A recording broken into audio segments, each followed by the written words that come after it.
Real Deal RC says if we want in on Ayuk, or if we wait on Ayuk, do we not get a Cam re-signing before the regular season? I skipped one, but Do you think we getting the Cam re-sign?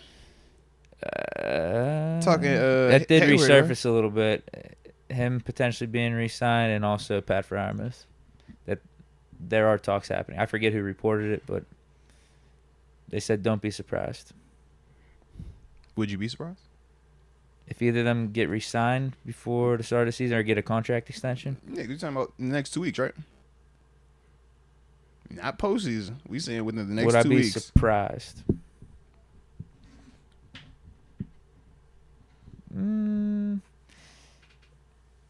Yeah, a little bit. I think Cam less so. Okay. Cam less so than Muth, but Mhm. I think ultimately I'd be surprised for both of them. Yeah. A little bit. That's kind of how I felt with it. It's like, Not like, oh my God, Yeah. breaking news. Wow, I just a can't little believe this shock happened. though. Like, oh, all right, they actually did that. Okay. Right, I'm not really expecting it to get done. Yeah. Like I said, if it does, man, shout out to both of those dudes, man. The reason why I personally don't see it happening is with Cam, what has changed at any point in time from when he first said that he wanted to get the contract and he sat out and then he came back. The only thing that's changed is Leal looks better, Keanu Benton looks better, Larry Ogunjobi looks better, Montravis Adams is playing better. Outside of that, I haven't seen anything that has changed that the organization would be feeling like, all right, yeah, we really got to do this right now. So that's my only reason why I say no to Cam. And y'all know, man, Cam, that's my dude. I would love for him to get paid every single day, man. Shout out to my homie. But that's just kind of how I see it from a business perspective from the organization. With Muth, I could see it one of two ways. Them saying, man, we haven't seen enough consistency from you, so we're going to wait and allow you to play this year out with Arthur Smith, with whoever's the new quarterback, and see, can you still, tap into what we think you're capable of, and then let's get a deal done. Or I can see them almost hedging the bet. If they truly believe that Muth is going to take this great leap, man, get the deal done now before he blows up this season. And if that's the case, then I can see them doing that as well. I just don't know how much urgency they feel with that, because we haven't, even this preseason, got that indication yet that, oh, Muth is really about to take off. Like, even we look at GP, we're still seeing GP make circus catches. Even when his feet technically aren't in, they're still circus level catches. We still aren't seeing hey, yo, he's ready right now. It's about to take off right now. Put it all together. That, from my perspective, would warrant the contract at this stage. I think if he has another successful season, I think he would still get a contract, but I don't think it's going to be like the crazy robust that we've talked about with some of these other tight ends that have gotten paid. But like I said, that's kind of how I look at his situation. How you feel about it, man? Yeah, I think the Steelers aren't really pressed to give either one a contract extension right now.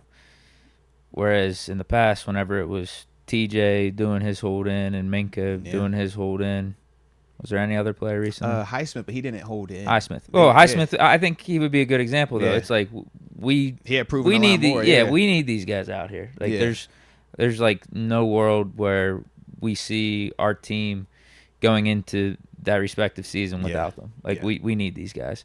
Whereas you're right, I don't think Muth has proven that up to this point. Like he hasn't been on what Highsmith's level was at linebacker. Like Muth as a tight end hasn't been what Highsmith has been as a linebacker. Yeah. And then, Cam, it's the age thing with him. Yeah, that's literally the only hesitancy with that age. Last year having the injury. But Muth is like, with I Muth, can see them wanting to pay Muth. With Muth, it's a unique scenario where you're betting on him as an organization to ball out, and you're hoping to get him on a deal, on a discount, almost like Steph Curry. Correct. When the Warriors gave him the contract. Yeah. He was dealing with injuries and everything, so he took the security going into, I guess, his final contract season, and then he ended up becoming Steph Curry, multi-time MVP, and Warriors got him on a discount because of that.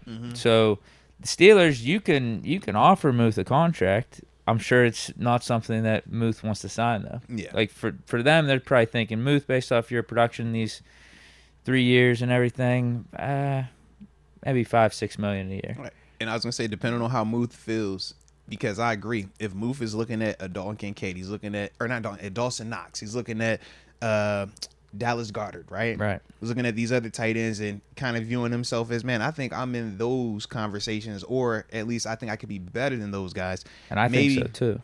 Right. So if that's the case, maybe he doesn't take that 5-6 that they might offer ahead of time. But it could be the flip side where he's like, man, I've been, getting my rookie salary as a second rounder. I'm not seeing M's per year like that. Maybe I do take this, play this season, next season, and at least that gives me the security of if Arthur Smith, if these quarterbacks don't work out, we go through a transition. I'm paid. I'm guaranteed that. And then if it does work, I'm going to hit it again in 2 years. Yeah. So it's like, I could see that side as well for him. I just don't know which, because that's the whole betting on yourself versus taking the sure thing. And everybody is very different when they're going through it. I know when I went through it, the first go around, my mindset was different than the second go around, and it was different the third time I went through it. And now, even now, sitting back as a retired guy looking at it, it's like, man, I don't know, would I have still went and did the whole bet on yourself situation here, or do you take more of the guarantee stuff elsewhere? Like, that's some of the things that Muth is going to have to deal with internally if that is what they're offering him right now on the front end. Because we know they're not going to be offering him anything where it would set the market at tight end or even put him in those conversations. I think if they did, we would kind of look at it like, whoa, what are we doing here? Yeah. Yeah. Be really stupid. Yeah. No reason to you do that. You catch what I'm saying? Yeah. Yeah. It's smarter to just let Muth play out this last year of his contract, and then you figure out the money after that, as opposed to just paying him top 5 money before his last season. Catch what I'm saying? Makes no sense. All right, legit question. Con isn't called the Con artist for nothing. Oh, no, facts. He's going to get the best deal. That's what he's going to do for certain, man. I did want to get you this question real quick, though. Jesse James' tenure in Pittsburgh versus Muth's tenure in Pittsburgh.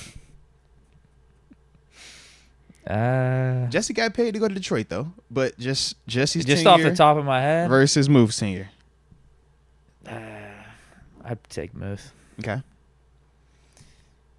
Yeah, I don't think James as a receiver has ever eclipsed what Muth did. Just in Muth's second year, he had like 700 yards, and then in his rookie year, I think he had like 8 touchdowns. Yeah, 500 yards, 8 touchdowns.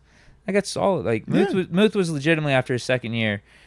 You look at across the league, I think he was a top 6 or 7 tight end. Yeah. Like Jesse James has never hit that. I think he was a big benefactor of that Killer B offense. He was good. Like he produced. He was solid for what we needed him to do. Exactly. Particularly in the blocking Let's be real. Like he was still well rounded. We didn't need a dynamic tight end. I would have loved it if Ladarius Green worked out, but because Ladarius was supposed to be more of that. Obviously, we know the health was the issue with him. Yeah, I'd take Muth. Yeah. Okay. I would. Jesse James is the better blocker, but I think all around tight end, I'll go Muth. Okay.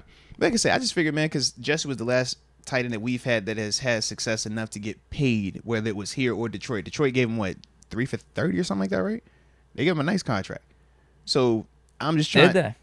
I could have sworn that Jesse got a nice contract to go to Detroit. That's why I wasn't bringing him up as a shot. No, I was bringing him up as like, I don't blame him for going to Detroit. Yeah. That was a stupid decision by them. Let's see. Vance McDonald kind of had a run here. Let me pull up his. Yeah, Vance another one. Okay, how you feel about Vance, man? I don't think we gave him. I thought we re-signed him. We might have. Let me see. Because I know he didn't stay long in Detroit. That was the only thing. What was Ebron's deal? What was Ebron's deal here? We signed him like $6 million a year. From Indy. 2 for 12 or something, 2 for 10. Let me see. Yeah, Detroit gave Jesse 4 for 22.6, bro. $7 million signing bonus, 10.5 guaranteed. Holy. That's what I'm like. We played with Jesse. And that's like 5 years ago. Yeah. So that $5 million is probably like $7 million now. Catch what I'm trying. Like I was. So it's 5 per year. Right. I felt like that kind of took Cam Muth a shot. What no shot, bro? Like that was too much. Jesse there, but he was legit. He produced. He was consistent, and he was well rounded. He wasn't just the receiving. He was well rounded. He could do some of it all. Yeah, good for him. Yeah, shout out to Jay. Man, let me see what this. Yeah, I think I'd argue Muth's been our best tight end over the last, 7 years or something, 7, 8 years. Last decade. Ever since Heath, maybe. I'd say Muth's been our best tight end. Yeah, because Ebron had flashes, but Ebron was inconsistent at times. And I'm not saying that's saying a whole lot. No, it's just this is fair. Ran through a bunch of dudes here. We did, bro. Ebron, Vance McDonald, Ladarius Green, Jesse James. Who else? During that run, Jesse was the constant, and then after Jesse was Ebron to Vance. Ebron, Vance, and we 'Cause I felt drafted Muth while we had Ebron here still. Because I felt like Ebron and Vance were both in the same vein of we thought that we could get more from them, but it never consistently was that. We know with Vance, we had the stud farm, Vanimal, crazy play in Tampa, and we wanted more of that because that was what some of the expectation was when we brought him over from San Fran. But we also knew he had catching issues. Part of why San Fran looked at him as expendable. Same kind of with Ebron. Ebron would have moments and have games where we're like, all right, maybe Ebron is going to turn that corner and be that guy. Then we start calling him E-Booty because couldn't consistently, No, he couldn't block either. But we know he's not the only one of that list that can't block, no. None of them dudes blocking like Jesse. Right. And Vance. Vance was a good None blocker. of them dudes are coming close to them right now. Yeah, that was just the year from hell whenever you're talking about drops and It was. receivers and stuff because you had Ebron and you had Deontay. That was Deontay's peak for drops. It was bad on bad. It was bad on bad. Man. Yeah. That was tough. Yeah. At Claypool in the mix, although I don't remember any clear drops from Claypool in his rookie season. He would just fall. That was his thing. He couldn't stay on his feet. He really started doing that his second year. Mm-hmm. The end of his first year, remember he had like 10 touchdowns in 8 games or something. We just stopped getting him the ball. They said, yo, he could be better than Justin Jefferson. Well, yeah, I mean, Mapletron. Everything was looking sky high for Claypool. But yeah, we kind of stopped getting him the ball those last 5-6 games of Claypool's rookie year. It was weird. I don't know what happened.